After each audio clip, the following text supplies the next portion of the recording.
মমতার দুর্ভেদ্য দুর্গ ধসিয়ে পশ্চিমবঙ্গে সরকার গঠন করতে যাচ্ছে বিজেপি। উত্তরপ্রদেশের বুলডোজার জাস্টিস কি এখন পশ্চিমবঙ্গের নতুন ভবিষ্যৎ?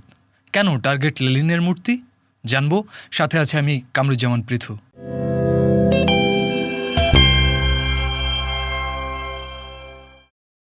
ভারতের পশ্চিমবঙ্গের রাজনৈতিক মানচিত্র সাক্ষী হয়েছে এক নাটকীয় পরিবর্তনের।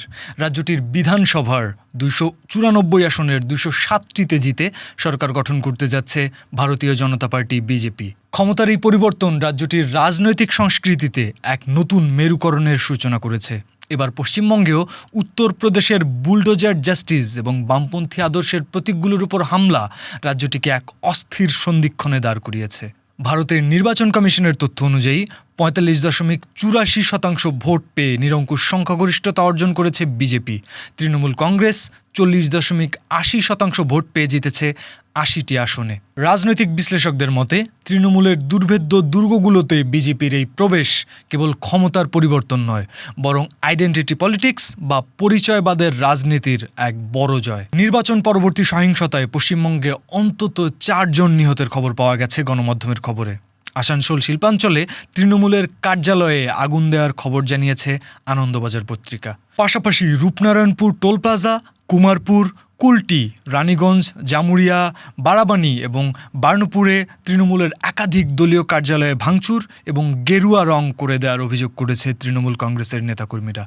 তবে সহিংসতা ও ভাঙচুরে নিজেদের কর্মী জড়িত থাকার অভিযোগ অস্বীকার করেছে নবনির্বাচিত বিজেপি বিধায়করা। দুষ্কৃতিকারীরা বিজেপির নাম ব্যবহার করে অশান্তি পাকানোর চেষ্টা করেছে বলে জানান তারা। উত্তর 24 পরগনার মধ্যগ্রামে বিজেপি নেতা শুভেন্দু অধিকারীর ব্যক্তিগত সহকারীকে গুলি করে হত্যা করেছে অজ্ঞাত পরিচয় দুষ্কৃতিকারীরা। পশ্চিমবঙ্গের সাম্প্রতিক সহিংসতায় সবচেয়ে আলোচিত বিষয় হয়ে দাঁড়িয়েছে বুলডোজারের ব্যবহার। নির্বাচনের ফল ঘোষণার পর বিজেপির কর্মীরা রাজ্যের বিভিন্ন প্রান্তে বুলডোজার নিয়ে বিজয় মিছিল করেছেন বলে উঠে এসেছে বিবিসির এক প্রতিবেদনে। কলকাতার নিউ মার্কেট এলাকার একটি ইউনিয়ন অফিস বুলডোজার দিয়ে গুঁড়িয়ে দেওয়ার ঘটনাও ঘটেছে। বুলডোজারকে ল অ্যান্ড অর্ডারের একটি বিতর্কিত প্রতীকে পরিণত করেন মুখ্যমন্ত্রী যোগী আদিত্যনাথ।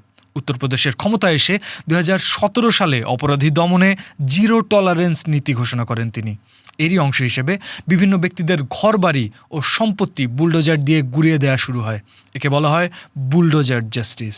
যোগী আদিত্যনাথকে বিরোধীরা বিদ্রূপ করে বুলডোজার বাবা ডাকলেও একে নিজের সাফল্যের প্রতীক হিসেবে গ্রহণ করেন আদিত্যনাথ। বিজেপির সমর্থকরা মিছিলে খেলনা বুলডোজার নিয়ে সামিল হতে শুরু করে। উত্তরপ্রদেশ সরকারের পক্ষ থেকে এটিকে অপরাধীদের মনে ভয় ধরানোর এবং দ্রুত বিচার নিশ্চিত করার একটি কার্যকর উপায় হিসেবে দাবি করা হলেও এর সমালোচনা করে অ্যামনেস্টি ইন্টারন্যাশনাল ও হিউম্যান রাইটস ওয়াচের মতো সংস্থাগুলো। তারা এটিকে কালেকটিভ পানিশমেন্ট বা যৌথ শাস্তি হিসেবে উল্লেখ করে। এই ধরনের ঘটনায় অপরাধের জন্য অভিযুক্ত ব্যক্তির সাথে তার পরিবারের নিরপরাধ সদস্যরাও গৃহহীন হয়ে পড়ে। অ্যামনেস্টির 2024 সালের একটি রিপোর্টে দাবি করা হয় যে এই অভিযানগুলোর বড় অংশই সংখ্যালঘু, বিশেষ করে মুসলিম সম্প্রদায়কে লক্ষ্য করে চালানো হচ্ছে। আল জাজিরার এক বিশ্লেষণে বলা হয়, ভারতে বুলডোজার ব্যবহার করে সংখ্যালঘু সম্প্রদায়ের সম্পত্তি ধ্বংস করাকে আইন শৃঙ্খলা রক্ষা হিসেবে প্রচার করা হয়। বুলডোজার জাস্টিসকে অসাংবিধানিক হিসেবে অভিহিত করে ভারতের সুপ্রিম কোর্ট। যথাযথ আইনি প্রক্রিয়া এবং আগাম নোটিশ ছাড়া কোনো সম্পত্তি ভাঙা যাবে না বলে এক রায়ে জানায় তারা। উত্তরপ্রদেশের সেই বুলডোজার ব্যবহার করে ঘরবাড়ি গুঁড়িয়ে দেওয়ার এই সংস্কৃতি এখন পশ্চিমবঙ্গেও দেখা যাচ্ছে। পশ্চিমবঙ্গে এবং ভারতের অন্যান্য প্রান্তে বিজেপির উত্থানের সময় ভ্লাদিমির লেনিনের মূর্তি ভাঙার ঘটনা অনেকবারই দেখা গেছে। পশ্চিমবঙ্গ বিধানসভা নির্বাচনের ফলাফল ঘোষণার পর রাজ্যের মুর্শিদাবাদ জেলার জিয়াগঞ্জ শহরে লেনিনের একটি মূর্তি ভেঙে গুঁড়িয়ে দেওয়ার ঘটনা ঘটে। প্রত্যক্ষদর্শীদের বর্ণনা এবং সিসিটিভির ফুটেজ অনুযায়ী একদল দুষ্কৃতিকারী হ্যাকসো দিয়ে মূর্তির মাথা কেটে ফেলে, মূর্তিটি বেদি থেকে উপড়ে ফেলে।